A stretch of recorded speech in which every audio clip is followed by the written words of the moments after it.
الحمد لولیہ والصلاة علی نبیہ۔ سورہ بقرہ کی آیت نمبر 54 میں قوم موسیٰ کا ذکر ہوا اور ان کے ایک جرم کو بیان کر کے پھر ان کی توبہ کا تذکرہ ہوا اور توبہ کی شرائط کو بھی بیان کیا کہ ان کی توبہ کی قبولیت کے لیے ان کے جرم پر کون سی سزا تجویز ہوئی۔ اور تیسری چیز جو ہم سیکھیں گے وہ یہ کہ اس آیت کا ہمارے لیے اسباق کیا ہیں، سبق کیا ہیں۔ آئیے پہلے آیت کا ترجمہ جانتے ہیں۔ ارشاد باری ہے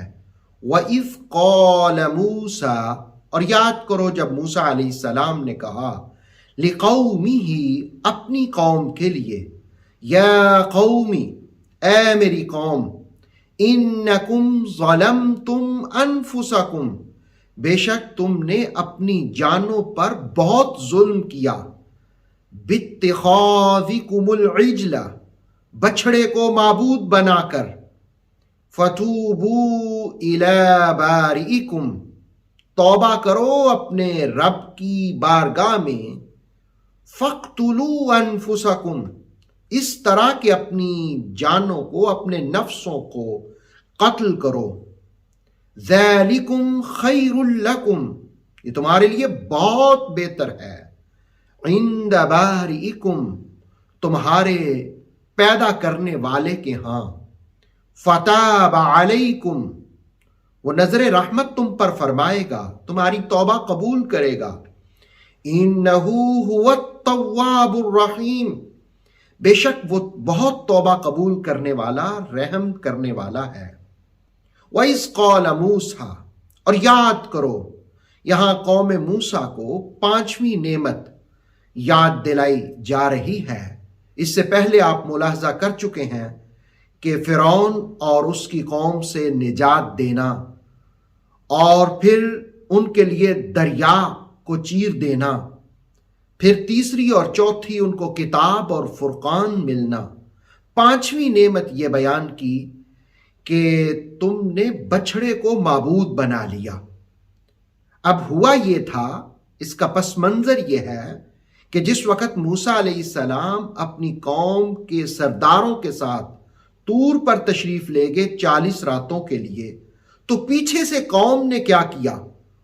قوم میں ایک سامری نامی شخص تھا، اس نے ایک بچھڑا بنایا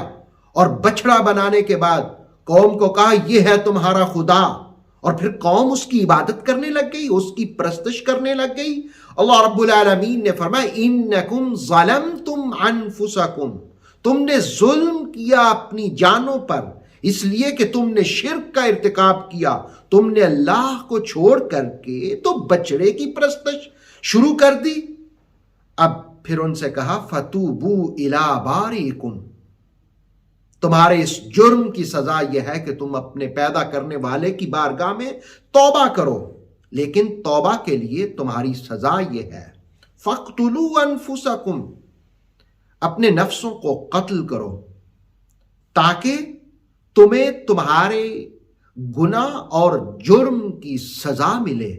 اس لیے کہ اللہ کے سوا کسی اور کی بندگی کرنا یہ شرک ہے، اور شرک ظلمت ہے، اور ظلمت اندھیرے ہیں۔ تمہارے جرم کی کڑی سزا اس لیے تمہیں مل رہی ہے کہ تم نے پیغمبر کے قدموں میں بیٹھ کر صنم پرستی کی، اور دوسرے نمبر پر تم نے ہارون علیہ السلام کی توہین کی، اور تم معصیت اور گناہ کے جنگل میں بے باک ہو گئے، اور بے باک ہو کر کے توہین پیغمبر اور بت پرستی، بچھڑے کی پرست شروع کر دی۔ سو ان کے اندر سے بت پرستی اور شرک پرستی کو نکالنے کے لیے اللہ رب العالمین نے یہ سزا تجویز کی فاقتلوا انفسکم، اور پھر حکمت بھی بیان کی کہ یہ جو سزا تمہیں دی جا رہی ہے کہ تم اپنے نفسوں کو قتل کرو، یہ تمہارے لیے بہتر ہے۔ یاد رکھیے کہ یہ جو حدود کا نفاذ ہے وہ انسانیت کی بھلائی کے لیے ہوتا ہے، انسانیت کی پاکیزگی کے لیے ہوتا ہے۔ اللہ رب العالمین نے یہی کام ان کو بھی بتایا، اور اشارہ یہ بھی تھا، ہمارے مفسرین نے، رازی نے، تبصرہ نے یہ بات بیان کی کہ قوم موسیٰ کی توبہ بھی شفیع المذنبین کے وسیلے سے ہوئی، اس لیے کہ آدم علیہ السلام کی توبہ بھی مصطفیٰ کے وسیلے سے ہوئی تھی۔ تو ان سے کہا کہ یہ تمہارے لیے بہتر ہے کہ تم اپنے جرم کی سزا پاؤ اور پھر اللہ کی بارگاہ میں توبہ کرو، تو جس وقت تم اس ڈھنگ سے توبہ کرو گے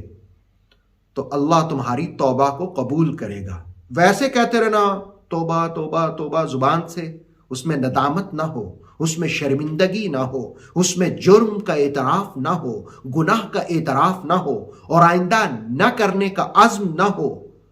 تو پھر توبہ قبول نہیں ہوتی۔ مولا علی کرم اللہ وجہ الکریم نے ایک شخص کو دیکھا تھا، وہ ایسے ہی کہہ رہا تھا توبہ توبہ توبہ۔ آپ نے کہا یہ زبان سے توبہ نہ کرو، یہ جھوٹوں کی توبہ ہے۔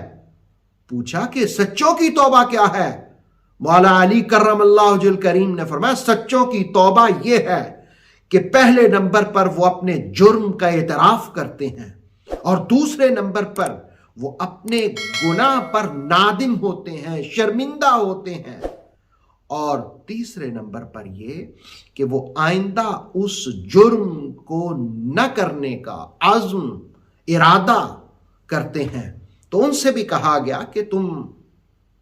توبہ کرو، سزا پاؤ، اور پھر تمہیں معافی ملے گی۔ یہاں سے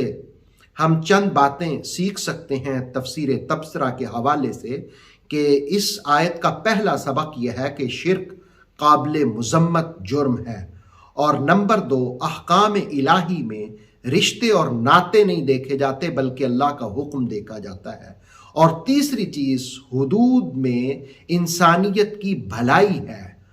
تاکہ مجرموں کو کیفر کردار تک پہنچایا جائے، اور چوتھی چیز پیغمبروں اور روحانی لوگوں کی رہنمائی وبال سے بچنے کا ذریعہ ہے، اور 5ویں نمبر پر اپنی معرفت بھی ہونی چاہیے، 6 نمبر پر سچی توبہ انسان کو اندر سے دھو دیتی ہے، اور 7ویں نمبر پر اگر اللہ کی صفات ہیں توبہ اور رحیم، تو بندوں کو بھی اللہ کے اخلاق اپناتے ہوئے دوسروں کو معاف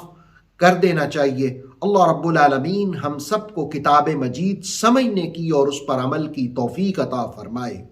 اوتھینٹک اسلامک نالج کے لیے نور وحی یوٹیوب چینل کو سبسکرائب کیجئے، بیل آئیکن کو بھی لازمی پریس کریں۔ نور وحی کے فیس بک پیج، ٹک ٹاک اور انسٹاگرام کو بھی فالو اور لائک کیجئے تاکہ ہماری ہر نئی آنے والی ویڈیو آپ تک بر وقت پہنچ سکے۔